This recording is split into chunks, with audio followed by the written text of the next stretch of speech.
All right, good afternoon, everyone. Welcome to another live chat here on the Bear Cam, brought to you by explore.org. My name is Andrew, and I am a park ranger here in Katmai National Park and Preserve here in Southwest Alaska. My name is Mike Fitz. I'm a fellow with explore.org.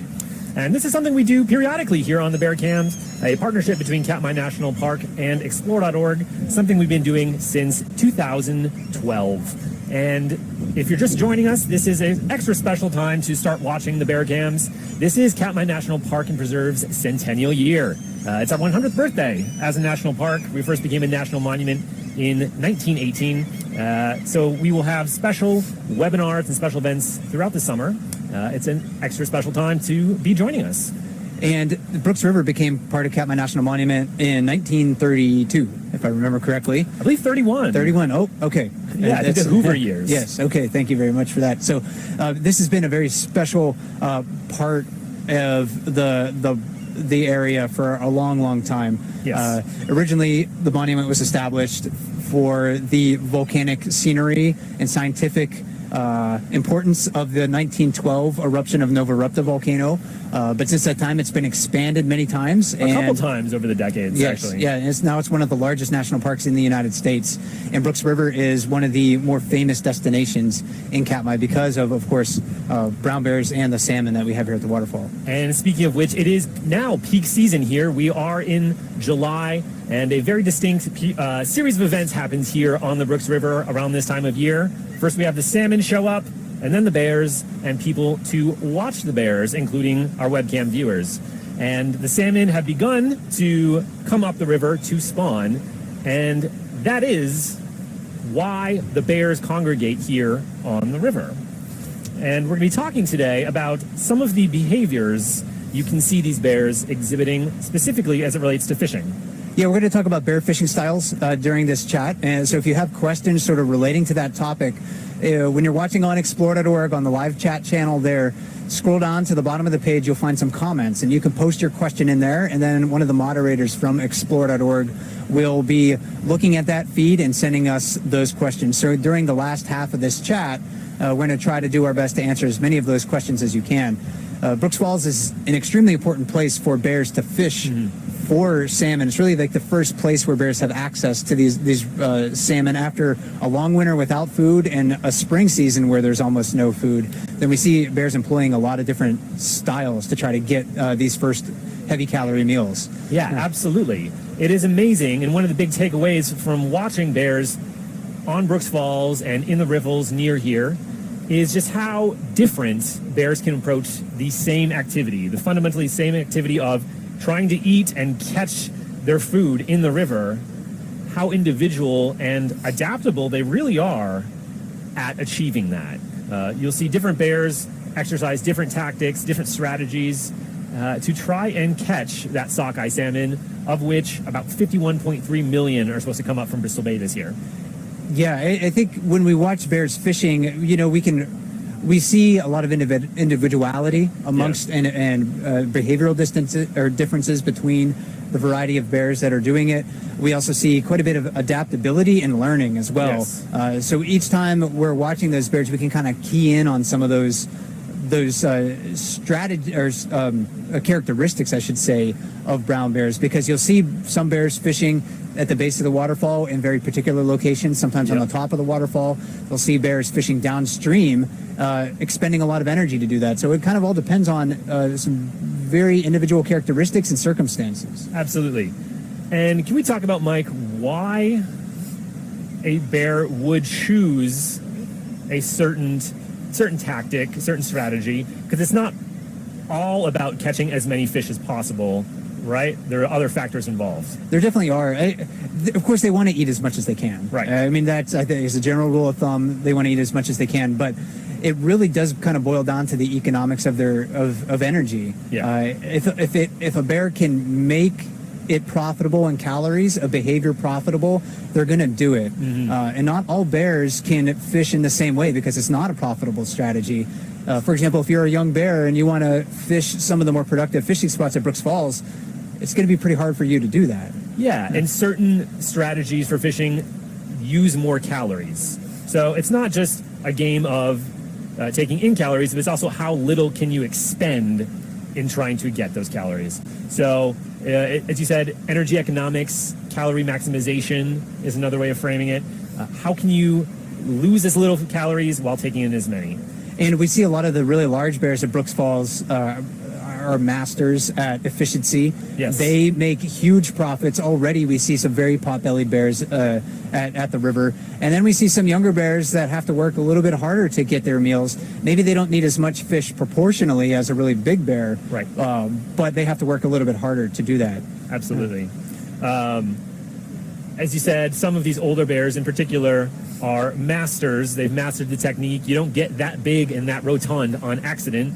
Do you want to talk about some of these styles that we see with some of those older bears? Yeah, definitely. I think with the older, more experienced bears, really just sitting and waiting for the fish to come to you. Right. So we can label a lot of these styles in different ways, but sitting and waiting or standing and waiting is probably the most efficient technique that you can use. And if you're watching the falls cam, you'll see bears in the plunge pool below the falls, especially that big whirlpool sort of right below the falls. We've nicknamed the jacuzzi. Right.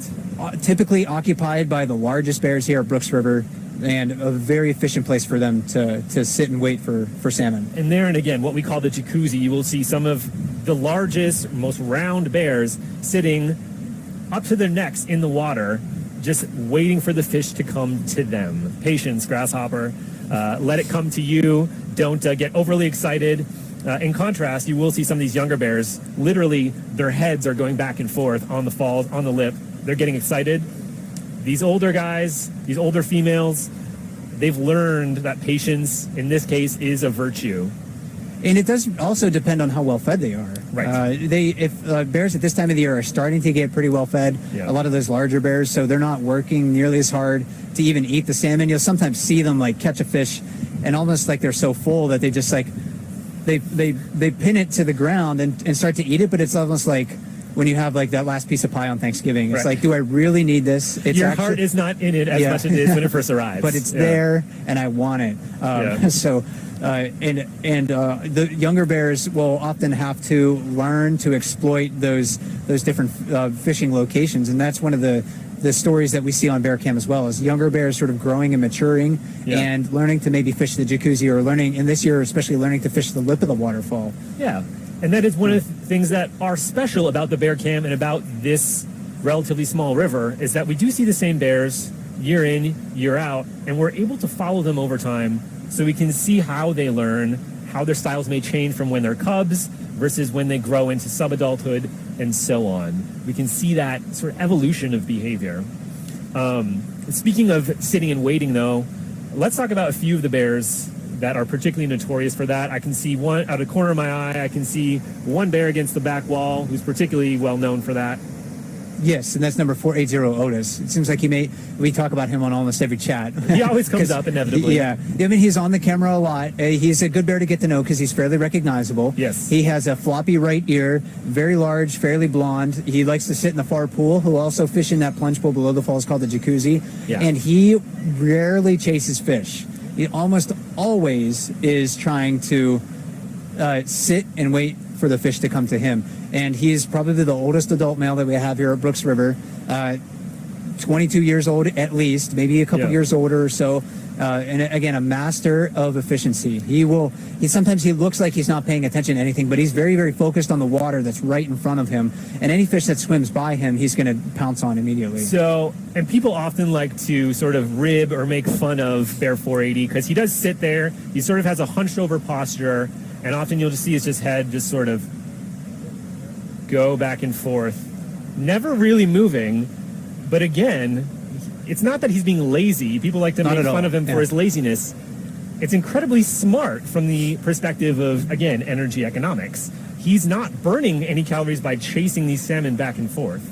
And it's a perfect example of doing something efficiently. If it works, the bears are going to do it. And he's learned over the course of his life, probably very early in his life, that sitting and waiting was the best strategy for him.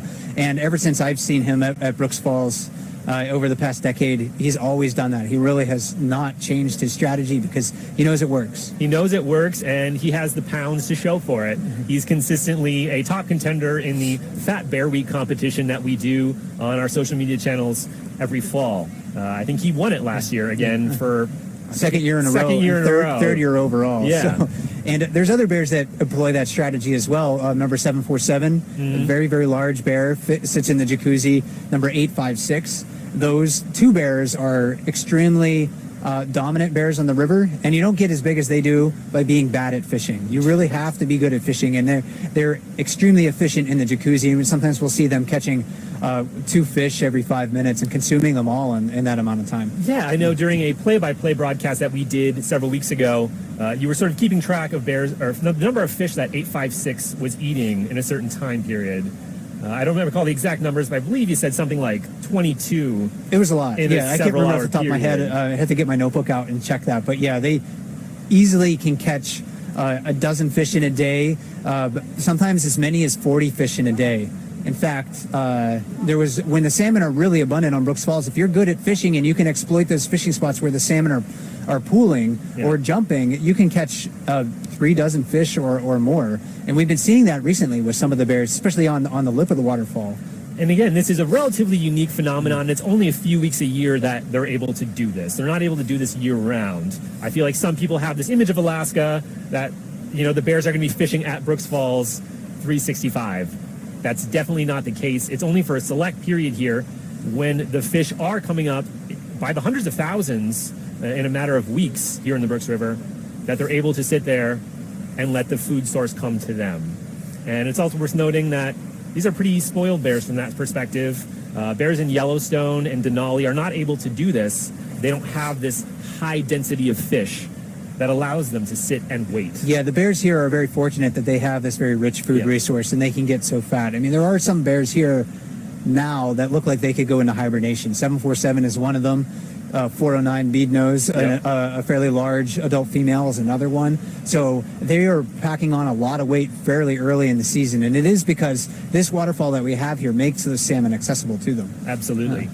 It's worth keeping in mind that the bears you're seeing now are close to their thinnest. Maybe they've added a little bit of weight in the past week or so since the salmon have started to show up, but they're only really going to go up from here till about November when they enter hibernation. Yeah, they can gain several hundred more pounds. The big adult males here right now are going to be between 700 and 900 pounds. And when they go to den in the fall, they're easily going to be over 1,000 pounds, maybe pushing 1,200. They will be adding my weight onto their already mammoth bodies, which is a lot. So we have those larger males in particular who sort of sit and wait at the bottom of the falls. But what about on top of the falls? We have a sort of different type of waiting and patience. Yeah, and actually we're not seeing this year at least, we're not seeing too many adult males fishing at on the top of the waterfall. And there seems to be only a few places where bears can sit on top of the waterfall and catch fish consistently because it's near the camera. It's kind of on the cam side of the waterfall. It's an area we call the lip, and that's being exploited this year and in the past several years mostly by adult females. So in particular, I'm thinking of bear 409. Yes. Who's been up there quite a bit this season, perhaps the most consistently. She's been up there patiently waiting for the fish to come up to her. And she is, again, a female, newly freed from motherhood. She emancipated her cubs several weeks ago at the beginning of the season. And that spot on the lip of the waterfall can be an extremely productive place to catch fish if the fish are jumping. Yes. So there's a couple of factors in that affect that. The fish have to be jumping, and you have to be skilled at doing that. And this year we're actually seeing some younger bears and smaller bears testing their skills and learning to fish that location. It's not an easy spot to catch fish at. And if the salmon aren't jumping, it's actually a terrible place to be. And on that note about how easy it is, they make it look so easy, but this is a strong river current. I've walked in the river other times of year wearing waders and been knocked over just because it is a very strong river. But they stand there almost with a sort of grace on the lip of the falls, hanging precariously close to the edge. And we have caught on the webcam, we have video of that bear 409, actually being swept over late last week. I think it was on July 6th or 7th. She was hanging out on the lip, fishing next to bear 128, and I think bear 747 was probably in the jacuzzi underneath her and her head wasn't in the right space. She got distracted by bear 128, and she got swept overboard. You'll watch them, those more experienced females on the lip of the falls, they will place their feet in the exact spots that they know they can gain a purchase. Right. And they're sort of locked in with four-wheel drive, unlike humans, we're kind of like wobbly through the river right. with the current pushing against us. I mean, they have big paws, rough pads, big claws that help to sort of lock them in those places, but they still have to be very careful about where they place their feet. Yeah, compared to humans, they do have several advantages. Again, big pads, claws, low center of gravity, and they also have 4 points of contact as opposed to R2. In addition to their sheer weight and being so heavy. And so the lip of the waterfall, again, very efficient place when the salmon are jumping. Not as productive as maybe the jacuzzi or those plunge pools below Brooks Falls. But there's also a few other techniques that we'll see bears employ. One of them happens to be sort of a universal technique that happens a little bit later in the season. Yeah, so you will see bears what we call snorkeling, where you'll see a bear sort of stick its head underwater. You can usually see their ears sticking out from the surface, and they'll be looking underwater for those salmon, try to track them down, and then hopefully catch them in their grasp, either their paws or with their mouths as well. But yeah, as you're saying, we see that later in the season, especially. It happens a little bit at this time of the year. I mean, I think 435 Holly, another adult female, very experienced, and down at the mouth of the river. She'll be doing that. We've seen her do that, particularly on the underwater cam. Yes, there's some great footage of her swimming by, and her 2 cubs as well. So she has 2 yearling cubs. They're in their 2nd summer this year, and it's fun to watch them snorkel, looking for fish under the water. They can't smell the fish under the water, and as far as I know, they don't have any special adaptations that allow them to see better under the water. So they don't have any nictinating membranes or anything like that some animals that are in the water, have evolved to look for food in the water have. But they're still able to see the fish, and anything in that technique really is they're looking for anything that can't swim away. Because they're usually employing that in areas where the salmon have a lot of places to escape to. Down at the mouth of the river, especially, the water's really deep. The salmon can easily swim away. So the bears really aren't trying to chase those fish down there typically at the mouth of the river. They're mostly just looking for dead and dying fish. Speaking of dead and dying fish, one of the reasons that we see more snorkeling later in the year is because these salmon, they're on their way up to spawn right now, but after they spawn out, they will die. Females will stick around for usually a few days after they spawn, and their carcasses later in the year will drift down river. And so they will be sort of chasing those carcasses of the salmon, ghost fish. They're not as nutritious, but that time of year in September, early October, they're trying to pack on as much weight as they possibly can the last minute before they enter hibernation. Yeah, really easy to catch. I mean, you can walk through the river and there's salmon carcasses everywhere. So like you were mentioning, not nearly as nutritious. They're probably half as caloric at most, but the bears can pick them up very easily. So if you're watching the cam and you see especially like a younger bear that looks a little thinner than the real adult bears, it's not really any reason to fret because they have opportunity right now to catch some of those more calorie-rich salmon, but later in the year they'll be fattening up on those dead and dying fish that are all over the water. Fishing will be much easier then, if you count dead fish as fishing. But that's also part of the reason we see bears this time of year up at the falls, and then later in the year we'll see more of them migrate downriver near the mouth. We even have salmon carcasses that will get caught on a bridge, and the bears will fish near the bridge trying to dislodge some of those as well. So, and then one other kind of difference that we'll see at this time of the year versus later in the year is some bears, again, they're hungry, even though they may have opportunity to gain weight later in the year. They're hungry right now, and they really do need to take advantage of the opportunities presented to themselves. So I think one of those techniques that we're seeing, especially from younger bears, young adults, or maybe subadult bears downstream of the falls, is they're actively chasing salmon. And again, if the name of the game is energy economics and expending as few calories as possible, not the smartest move. I mean, who am I to tell a bear how to fish? But it is very energy intensive. You'll see these subadult bears in particular, these younger bears, we call dash and grab.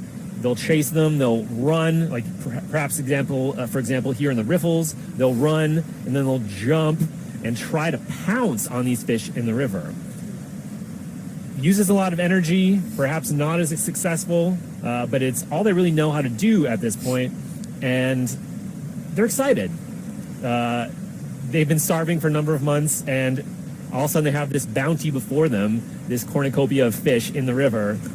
Let's try to get some of it. Right. It's a profound hunger that they experience. Yeah. They experience hunger in a fundamentally different way than people. They need to eat a year's worth of food in 6 months or less. Again, Yeah. you're trying to understand why bears are behaving the way they are. Think about that fact alone. I mean, that's one thing that we mentioned probably in almost every chat, because it does sort of define in a lot of ways their existence. Right. And if you can't, compete with those really big bears for the best fishing spots up at Brooks Falls, you got to find another way to make a living.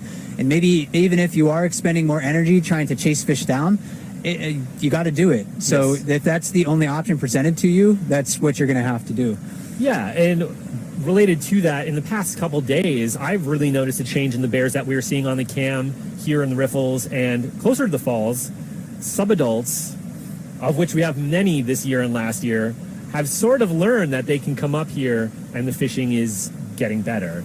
We saw quite a few last night. Last night there were fish, or a lot of fish and a lot of bears everywhere. In fact, Right. I counted 26 bears, Yeah. not including cubs, within my line of sight from the falls platform. So I'm looking as far upriver as I can and as far downriver as I can, and I saw 26 individual bears. And that's actually my record from the falls platform. Wow. So before it was kind of like hovering around 23 for me, Yeah. 22 or 23, but that was 26. So it's almost like every bear that was in the vicinity was trying to fish last evening. And not all of them were successful, but many of them were. And in fact, the really large bears up at Brooks Falls, like number 409, 747, and 856, were helping to facilitate the meals of a lot of those younger bears downstream, because they were getting so full. Perhaps not consciously, Yeah. but they were greasing the wheels. Right, exactly. They were getting so full that they were only eating like the brain and the skin Yep. and the eggs, and they were leaving these carcasses drift downstream. So we saw a lot of younger bears downstream just kind of waiting and looking for any of those fish to move in their direction, and they picked up the scraps and quickly cleaned up. They would swoop in. So the carcasses that get discarded by these larger bears are not just food for the gulls, as they often are, but sometimes these younger bears, they don't even necessarily need to go fishing all the time for themselves. They can swoop in and get carcasses that other bears discard. And with those younger bears, on the note of learning, we have a younger bear that looks significantly smaller than the other ones, bear 804, who is currently known for fishing on the lip. And one of our hypotheses is that her mother, she learned that from her mother, who would have been a lip fisher. It's certainly possible. Yeah. I mean, bears, again, when they're learning to fish, they watch other bears. They watch their mother do it. They watch other bears do it. So it's quite possible that bears that were fishing the lip learned that that's a place that they can exploit from their mothers. But not all mother bears go to the lip of the waterfalls. So we know, and that we know for sure that bears probably just kind of watch others. Right. And they're saying, hey, I see that bear doing it. Now he's moved away, or he or she, and that looks like it may be a place that I can exploit. Because not all mother bears, very few of them, if any, will actually go to a place like the jacuzzi, for instance. Yes. But that is one example of a younger bear who has learned the system, learned how it can, other bears are fishing successfully, and she's now up there with what we consider more dominant bears. Yeah, and there is a younger, sub-adult male that's also fishing the lip so far this year. I don't really know much of his backstory. He appears to not be a very young sub-adult, and when we use that term, if you're not familiar with that term, that's a bear that's between 2.5 and 5.5 years old or so. So they're independent of their mother, they're on their own, they're emancipated, but they are not fully mature bears. Yeah. So we'll see sometimes these younger bears come down into these fishing spots when there's an opportunity and try to learn. And it takes practice to get good at fishing in those locations. Sometimes the fish will hit them in the face, or they'll drop it, or they can slip and fall off. Sometimes they're just not big enough to stand in those locations either, because like you were mentioning before, the current It can is be strong strong, enough. and if you get knocked over that lip, you might run into one of our larger bears hanging out in the jacuzzi, which would probably not make them too happy either. So it's something they have to be conscious of. One bear I do want to bring up, because we have seen him on the lip quite a bit this year and last year, bear 775. Yes. Nicknamed Lefty because he has one ear that is slightly smaller than the other. He is one of our most prolific fishermen on the lip. It is he's almost machine-like, the rapidity with which he can snatch these fish coming up the falls. But there's a video on the internet of when he began fishing the lip a couple of years ago. He showed up at the beginning of July, at the beginning of the salmon run, and he was just so excited, again, that all this food, I don't know what to do. He was just overwhelmed, and he eventually just dove over the falls. Yeah, and I was there. I was fortunate enough to be there and witness it in person. And he's an example of a bear that came to Brooks Falls in July as a fully mature adult that probably didn't have any experience fishing here at this time of the year. It's based on his behavior. People would call it erratic, but he was just, I think it just demonstrated that he was hungry. Right. And he was learning to try to exploit those fishing spots at the waterfall. So he would challenge other bears, try to steal fish from them. He would be running around chasing the fish, and he would get on the lip of the waterfall and he would see salmon down below him and really not know how to fish the lip. So salmon would be jumping around him. He would be moving around quite animated. And there were a couple of times where he would see fish pulling down below, and it was almost like he was counting, like 1, 2, 3, and then on 3 he jumped in the water. And you can actually, I think, see a video of that on Katmai's YouTube channel. And I haven't seen him do it since, because he's figured out to fish the lip of the waterfall. Right. And he's very good at that location now. And he's another one of those bears who is already quite large and will get larger as the season progresses. And I would love to talk about, Mike, so bear IDing. People often ask, either here in person or on the internet, how are you identifying these bears? Most of the time it is just through physical characteristics. We see these bears enough and year after year that we know what they look like.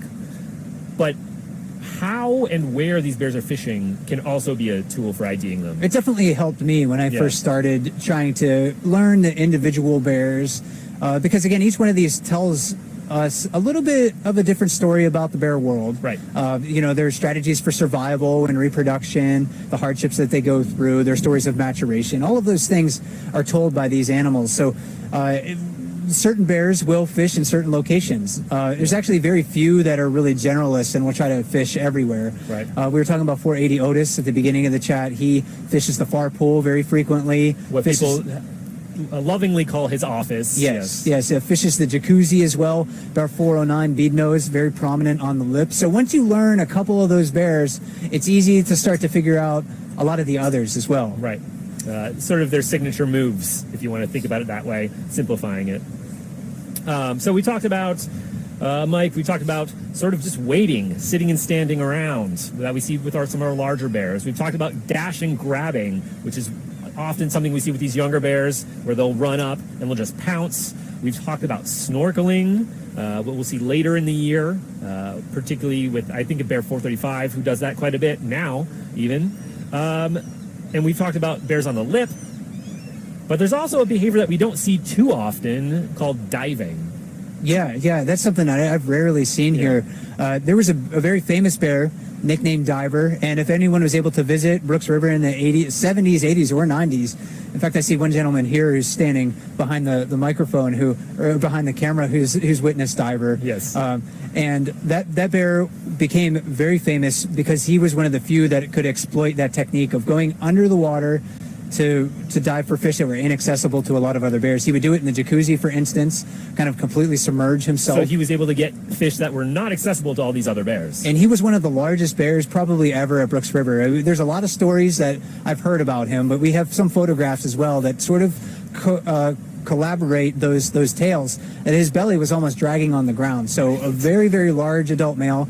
And he lived to be probably over 30 years old. One of our older bears that we know of ever. Yeah. So diving is a technique that's rarely employed. It seems to be something that bears really have to learn how to do. But once you do it, you can certainly you can certainly make a very good living. If you can learn to do it. If you can get the work, it's good work. But we do have one other bear. Bear 402 has at times exhibited that behavior as well. But she's the only bear that we currently know of exhibiting that, right? Yeah, I haven't seen too many other bears really doing that in recent years. Number 402, we haven't seen her yet this year, so she could be just out wandering around the different parts of the park. But number 402, I think, is one of those bears, if she comes back, that occasionally we might see diving in the jacuzzi, or very rarely maybe down at the mouth of the river.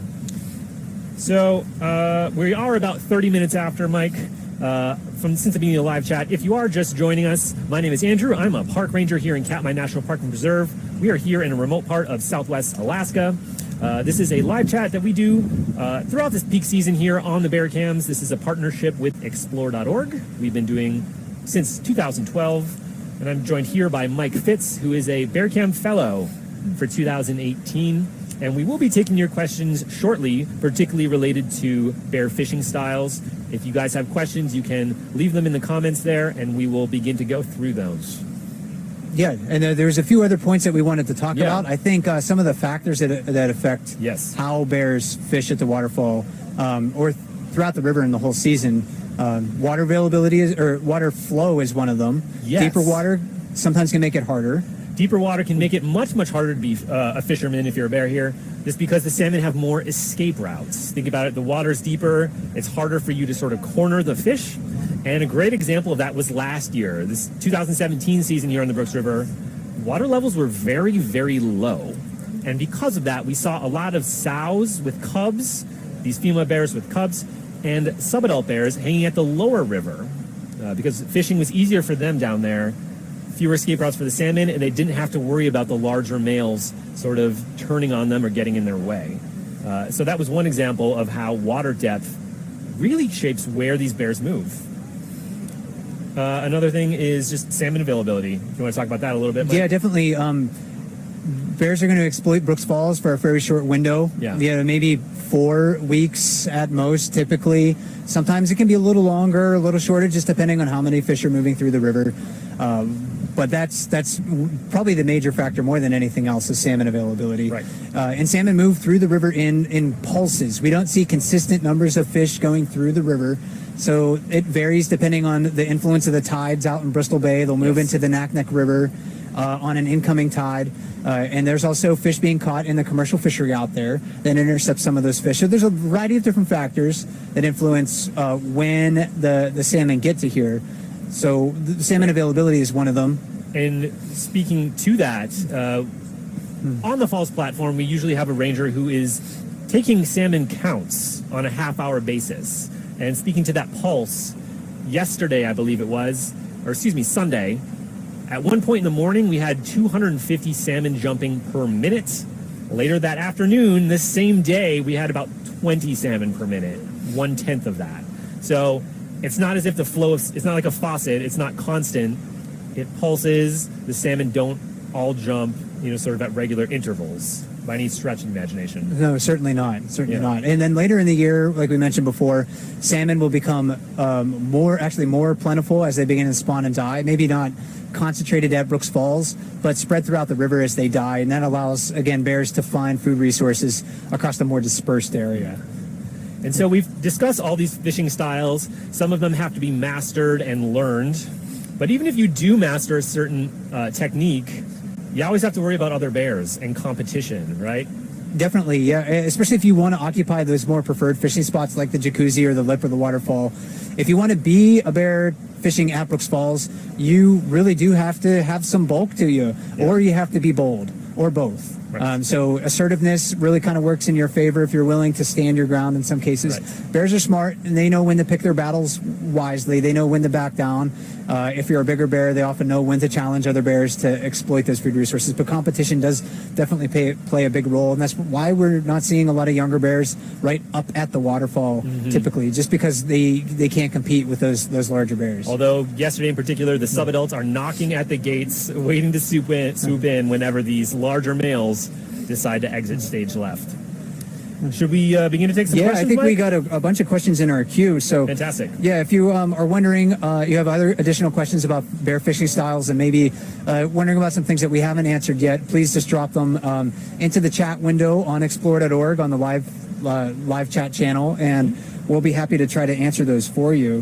One question, and this is one maybe that we can speculate about, but I don't think we're going to be able to get give you like a definite answer or so, but this one is about number 409, bead nose. Yeah.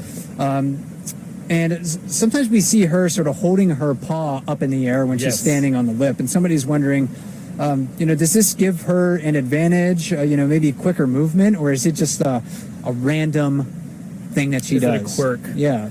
Yeah, and I've noticed other bears doing that as well. I've seen it most prominently with bear 409. Do you have any answer for that question? I think it's just something that she does. Yeah. I think it's just one of those things that she's just standing there kind of poised. I don't think it necessarily gives her any advantage in that situation. She will sometimes slap the water when it seems like when she's hungrier. I kind of wonder if that's her equivalent of expressing frustration. Right. Like, that fish is there and I want it and I can't get it. I'm so close. And I'm so close. So I think that's just her kind of getting ready, but I don't think it necessarily gives her a greater advantage than others. Yeah. Another good question we have here in the queue. It appears that many of the subadults are very thin and not adept at fishing. Are you concerned about any of these subadults? Well, being that these bears, the subadult bears, they're younger, are lower on the dominance chain. I mean, they're probably at the bottom if you consider sows with cubs above them. We would expect them to be thinner. They will be smaller. They're not yet skilled at fishing, so they haven't really learned. And that's something we expect to see. That is part of the normal sort of cycle here in the bear world. And as to whether we're concerned about them, we can express personal worry, but we have a policy of non-interference. We're not going to feed a bear by any stretch of the imagination. We would never really intervene. Do you have any thoughts on that topic? Yeah, I mean, that's an important point to bring up. I mean, these bears are living the lives of wild animals. So here in Katmai National Park, they the stories that we see of those younger bears is all part of the whole of the bears world here. The bear population is thought to be healthy, with over 2,000, maybe about 2,200 brown bears thought to be within the park and preserve area. Yes. So we're getting to see a lot of the good things in the bear world when they get that hunger sated, but we also get to see some of the hardships that they face. Right. But with so much salmon available, even though bears might be thin right now, I don't think necessarily that any of the bears will be necessarily lacking for fat resources later in the year. Absolutely. This next question I love. This person says, I'm very interested to know if brown bears have ever exhibited any cooperative feeding strategies. For example, would one chase a fish towards another bear to help overall success? That's happened by chance. Right. I don't think it's ever really happened on purpose. The only example that I can think of bears kind of working together cooperatively is a female with older cubs. Because they kind of move through the river as a gang, and yes. And especially if you have big 2.5-year-olds. Another, yes. There was even one female here a few years ago who had 2 3.5-year-old cubs with her, and they were just as big as her. They were two males. One of them is actually still here at the waterfall. We think number 274. So he's an adult male that's like around 11 years old or something like that right now. And they kind of went up to the waterfall and moved through again as a gang, and they would intimidate other larger bears maybe into giving up their fish. They would steal fish from larger bears. And that's something you see from time to time. Right. Theft. Yeah, and actually that was one technique that we forgot to mention. Right. Is pirating, and that's a legitimate fishing technique in the bear world. Piracy on the Brooks River. Yeah. So you'll sometimes see, sort of threatening and vocalizing at other bears. Also begging, just sort of going up to a bear and looking pathetic and seeing if that bear gets annoyed enough to give you whatever half-eaten salmon it might have with it at the time. Yeah, so it's going to be pretty rare for bears to work in a cooperative manner. They're certainly not pack animals like wolves. They have social adaptations and communication techniques that allow them to, understand what each other wants and their motivations. But it's really just kind of those rare examples that we found with a female and older cubs where they might kind of work together as a team to get fish. And Mike, we talked a little bit about how these bears oftentimes will have their preferred methods of fishing, and we've named a few of those methods. And you mentioned that we have very few bears who are generalists. Can you name any of those bears offhand who are sort of jacks of all trades, as it were? I would say, to one extent, perhaps 775. Or not, excuse me, not 775, 755. His nickname is Scaredy Bear. He is a mature adult male, probably around 20 years of age right now. He fishes, most often we see him during the day fishing the far pool. So we're watching the falls cam on the far side of Brooks Falls. But at night, when the falls closes to people, he will start to go to other areas. And what's keeping him from some of those other fishing spots is the presence of people on the wildlife viewing platform. He just doesn't seem habituated to us. Right. And for whatever reason, he's not comfortable, doesn't want to come that close to us. So when the platform closes in the evening at 10 p.m., we sometimes see him in the middle of the night moving closer, fishing the lip of the waterfall, sometimes in the jacuzzi, sometimes in those other places. It seems like that competition, at least in his mind with people, is what's keeping him from being a generalist a bit more often. So if you are a night owl, Alaska time at least, or if you're watching in Europe and you get to watch the bears in the middle of the night here, night shift, you might be able to see him doing that. So I think that's one that I can think of off the top of my head. But there's not too many other bears, I think, that are real generalists. It seems like most of them tend to have their preferred spots. They've learned that's where they can exploit. Yep. One other younger bear that I can think of, though, that could be a generalist is number 503. 503, and that's actually one of the next questions we have. So this person was asking what prompts them to learn these other techniques, and they mentioned 503 specifically, because that is a bear. If you're not familiar, bear 503 is one of our younger bears, a younger adult male now. He used to be a sub-adult, but he's graduated to adulthood. And he's quickly ascending the ladder of dominance here. He's getting quite large very quick. And he's a bear that we've seen both on the lip as well as in the river, sort of along that back wall. And as far as what prompts them to learn these other techniques, hunger, essentially, right? If you're desperate enough, if you can be resourceful enough to satiate that hunger, you're going to learn that. And, again, learning to exploit different opportunities. 503 may become a specialist in the jacuzzi as he gets older, but those opportunities aren't that common for him right now to fish there. He really does have to wait for those bigger bears to move out of the way. So, having the opportunity to fish those locations, he's a bear that seems to be a bit more assertive and willing to kind of push the boundaries around some of the larger bears. Yep. And not all bears are like that. Again, they're just uncomfortable with a lot of those bigger bears at the falls. So I think it's a combination of him having those opportunities and maybe having the disposition just to be a little bit more resourceful. Resourceful. Yeah, and this next question I love because it sort of taps into these larger issues. Bears that are not as successful at fishing, have we seen them locate other sources of food? Have they sort of filled that salmon gap elsewhere? And I like that question just because it's worth reiterating. This is just one food source for the bears. It is their primary resource. It's what keeps the populations in this size here. But they're also omnivores. They'll eat a lot of plants as well. Yeah, actually, a bear's diet is probably just as varied as a human's. Yeah. And actually, they can eat more things than we can because they can eat carrion, really rotten things. Right. And it doesn't really bother them.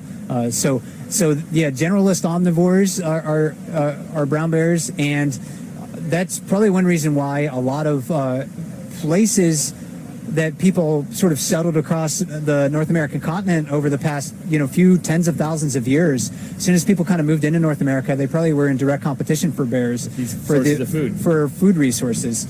So they eat a lot of, if one food resource isn't available to them, they'll move on to a different one. They'll go to maybe plant resources. Berries around here later in the season is a big food source for them. So crowberries, lingonberries, some blueberries up on the mountainsides. And even I'm seeing around Brooks Falls a lot of elderberry starting to grow, and that is an important food resource for bears on Kodiak Island. So if those plants become more abundant around here, we might see bears exploiting that.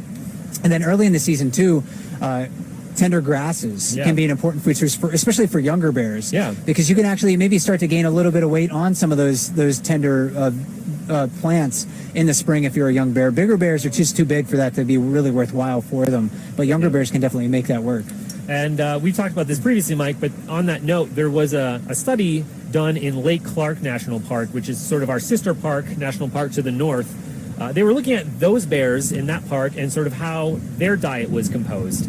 And they found almost, I believe it was a majority of vegetation. Sometimes even when there was salmon around, it was taking so much energy for those bears to catch the salmon there that bears were willingly switching to vegetation because, again, although the rewards as far as calories are not that great with vegetation, you're using less if you can just sit there and munch like lawnmowers. And bears are very, very efficient at eating berries. Yeah. Their lips are fairly dexterous. They can easily strip the berries off of a bush if it's tall, Yeah. or they can graze on the ground. A lot of our berry plants up on the mountainsides are what you would call like ground hugging or dwarf plants. So they're just alpine plants, alpine tundra plants. So they only grow a few inches high. So bears are very efficient at grazing in those situations, and they can consume tens of thousands of berries per day. In fact, there was a laboratory study, I think that if I can remember the statistic correctly, where they gave a grizzly bear and basically an unlimited amount of blueberries that were like a half gram a piece, just to see how many they could eat.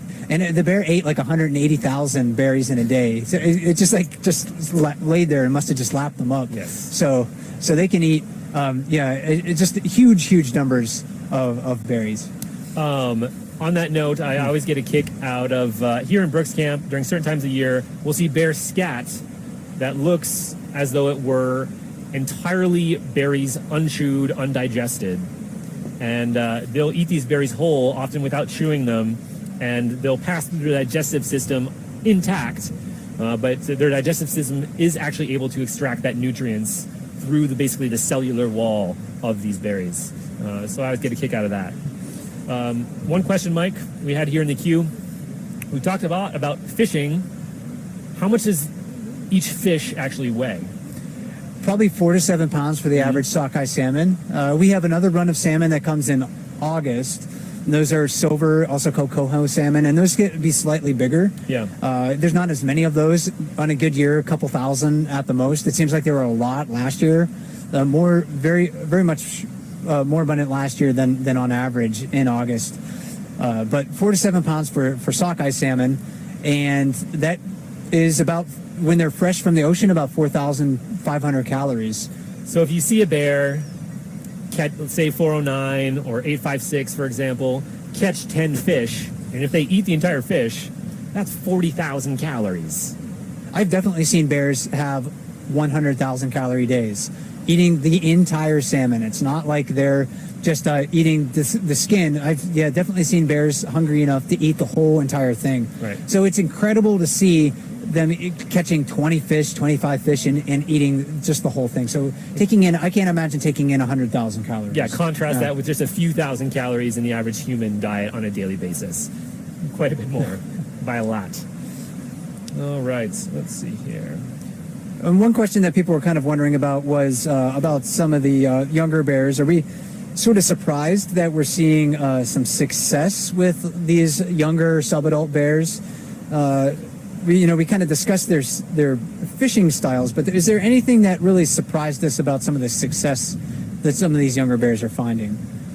I mean, to a certain extent, it's what we expect to see, right? As these bears get older, they will fill the gap. It's nature's way. They're opportunists, and we kind of expect to see that. And we're going to have a lot of subadults this year, as we did last year.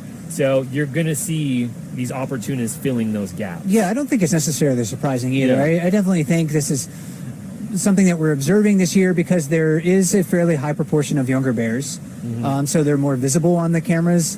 When the bear cam first went live in like 2012 and 2013, there weren't as many younger bears around. We seem to just kind of be a little bit of an ebb in the population for younger bears, and now we're seeing a lot of those younger bears on camera more often. So a lot of those stories of opportunity and learning are just on display more conspicuously. Right. One more question that I thought was pretty good here. We talk about this in many live chats, but it's particularly for our new viewers that might not be familiar with this phenomenon. Why do the bears skin the fish before eating them? Well, it's probably the easiest way to eat it, I think. Sometimes when they're really, really hungry, they'll just like kind of start at the tail almost, or the head, and they'll just chomp, chomp, chomp, chomp down to almost nothing, like Pac-Man. But it seems like when they pull on the skin and strip it off, it's, I think, easier for them. But the skin also, especially when the salmon are fresh, contains a fairly high proportion of fat. And they're looking to exploit the fattiest parts of the fish. Right. And there's a couple other parts of the fish that are very fat rich as well. The brains and the eggs. And there is a school of thought that when you see some bears, I think 775 lefty on the lip of the falls the other day, would get a fish and then not even take a bite out of it, but let it go. One hypothesis is he's sort of looking for those eggs, because the eggs are a very fatty part of the fish as well. Yeah, and sometimes I think they just can't shut it off. Kind of to going back to the 775 example. Sometimes bears are conditioned probably to exploit food resources when they're available, and when they see what probably looks to them like an infinite number of salmon in the river for a few short hours, they're full, they're physically full, but they see the fish and they're like, I need to catch more. My brain is telling me I need to catch more, but I can't fit any more in my stomach. So they'll be there actively fishing, but maybe they just don't have the physical room in their gullet or their stomachs at that moment in time. Yeah. One more question I thought we had here in the queue. An important clarification. We mentioned earlier in this live chat that yesterday, at one point, we had a ranger count 250 salmon jumping per minute at the falls. And this viewer is asking, are those jumps? Are those salmon? And it is the former. It is the number of jumps that we count. So it is possible that within that minute, the same fish could, if unsuccessful, jump multiple times. That's an important distinction. I think I believe I heard numbers once that about 1 out of 25 or 26 jumps is successful. From my counts, it's about 8%. Yeah. So about 8% of the leaps are actually successful. And what that tells me is that they need to jump multiple times to make the leap right. I mean, this is a barrier that they encountered when they were running out to sea, but they didn't have to leap it; they just fell over it, and a little bit easier on the way out. Yeah. So they kept on swimming after that. So they have to get it just right, and it may take a couple of attempts to do that. There's usually when that many fish are jumping at the waterfall, there's a lot more fish down below, thousands and thousands of fish down in the water, and that's something that the cameras don't really pick up very well. Is just the sheer number of salmon that are in the water. They're everywhere. Sometimes maybe the one thing to look for on the cameras when the density is really, really high is the salmon boiling. So one fish will sort of get excited and freak out, and the rest, just out of sort of excitement as well, will replicate that behavior, and they'll just start jumping and sort of fluttering, and you'll see that reflected in the surface of the water, this sort of white capping and really small ripples. Especially on the lower river, and here below the falls, maybe on the lower falls you'll be able to see that especially. And people are wondering, about fishing on the lip, kind of going back to that location. Is it really, pretty much luck on the lip, or is it skill? Yeah. Or maybe a combination of both that allows fish salmon to be accessible? I would say that's a combination of both. You do have to get lucky to be in the right spot at the right time when these fish are jumping, but it's hard to catch a moving fish when it's aiming towards your face all the time. Yeah, it does take a lot of skill, I think. Yeah. I mean, that's a big fish, 4 to 7 pounds flying at your face like that. And they're moving quickly, Yeah, and we've talked about that in some of the play-by-plays we've been doing. Yeah. We'll probably talk about it tonight when we do ours. It's like someone throwing a 5-pound sack of flour at your face and saying, hey, catch it. Right. It's really hard. And you will see a few bears from time to time get bonked in the nose and shake it off, because I'm sure it smarts a little bit. I think it's just it's another demonstration of their strength. When you think about brown bears, again, one of their characteristics, big, strong animals. Absolutely. Any other questions you wanted to get to? Well, we still have a few more minutes in our here, so let's see if we can get to a few more before we call it a day, at least for temporarily. One here, just that we can maybe answer fairly quickly. Just how risky is it for young bears to go to the waterfall, those sub-adult bears? Yeah. How much risk are they really facing when they try to creep up and exploit a fishing spot there? It is not without risk.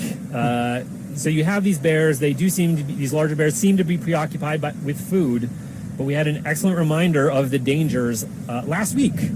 Last week we had a bear leave the jacuzzi in pursuit of another bear, 856 and 634. They were chasing each other, and there were 2 spring cubs located just behind the platform we're standing on right now, and 856 killed one of these spring cubs. And a spring cub is, again, the smallest bear. They've only been out of the den for a few months, but that's an excellent reminder that, particularly if you're a smaller bear, these larger bears could take you out. It's not without peril. Right. I mean, there is significant risk. I think most of those younger bears realize that the larger bears are dangerous and maybe they don't want to creep up very closely. But even a younger bear is not necessarily an easy meal. Right. So if the older, larger, even more aggressive adult males at Brooks Falls see those younger bears, they also realize, hey, there's salmon here, and I can just sit here and wait for salmon, right, instead of risking injury chasing one of these other younger bears down. And the younger bears can a lot of times outrun the older bears. Yeah, we might be having a slight issue with mics here, Mike. My microphone Yeah. cutting out. All right. Okay. Might be the wind here. Yeah. But it is worth noting that, so you have these bears these more dominant ones, hanging around, and the younger ones will hang at the periphery. They are still skeptical. They are scared. And if you do have a bear that is sort of trying to exert its dominance, it doesn't always come to blows. It doesn't come to fisticuffs. That you will see them, most of the time, it's just a bluff. You'll see them vocalize, sort of puff themselves up, as it were, and rarely do they actually follow through with the actual violence. Yeah, bears really do try to avoid physical confrontation as much as possible, because they don't receive any veterinary care. They're out here on their own. Right. Yeah, they definitely want to make sure that they're not injured. It's just Right. a lot easier for them to survive. Tool for self-preservation. Yeah. A lot of it is bluster. Yeah. Right. And I guess we're coming up a little at the top of the hour. Yeah. Yeah. So we talked a lot about bear fishing styles. What are some of the main points that maybe that we can leave people with? So all these bears are engaging in the same activity, but they all have their different ways of approaching it. We talked about a few of the main different fishing styles today. We talked about how bears will just sit and wait. We often see that with bear 480, sitting against the back wall, dashing and grabbing. With some of these younger bears, they'll run and pounce. Fishing on the lip requires its own set of skills. And then snorkeling and diving, the sort of aquatic sports, you'll see from other bears as well. So in this simple act of fishing, it really is illustrative of bears' learning abilities, their adaptability, and individuality as well. Yes, yeah, and we'll see bears try to exploit, different fishing styles throughout their lives. Yeah. And if you're watching the webcam over a number of years, we'll see those younger bears right now that are maybe having a hard time learning or, getting the very fresh fish at Brooks Falls. They're going to be the big bears up at Brooks Falls in the future. Yeah. 747, 856, they were kind of goofy young adult males when I first encountered them. Yeah. And now they're giants of the bear world, kind of almost not necessarily commanding in the human sense of what other bears do, but they have a great deal of influence about how other bears fish at the waterfall. And how they develop that. Yes. Absolutely. Yeah. So thank you for joining us for another live chat here on the Bear Cam. Again, this is brought to you by Explore.org. My name is Andrew. I'm a park ranger here in Katmai National Park. And my name is Mike Fitz. I'm a fellow with Explore.org. And if you're interested in sticking around on the Bear Cam in just a few hours at 7 p.m. Alaska time, which is 8 p.m. Pacific time, and I believe 11 p.m. Eastern, we will be doing a play-by-play here on the Bear Cam, same Bear channel, same Bear time. We'll be doing a play-by-play where we sort of narrate bear activity this evening. Yeah, it should be a lot of fun. A lot of bears and a lot of salmon in the river right now. Thank you, guys. Yeah, thanks for joining us.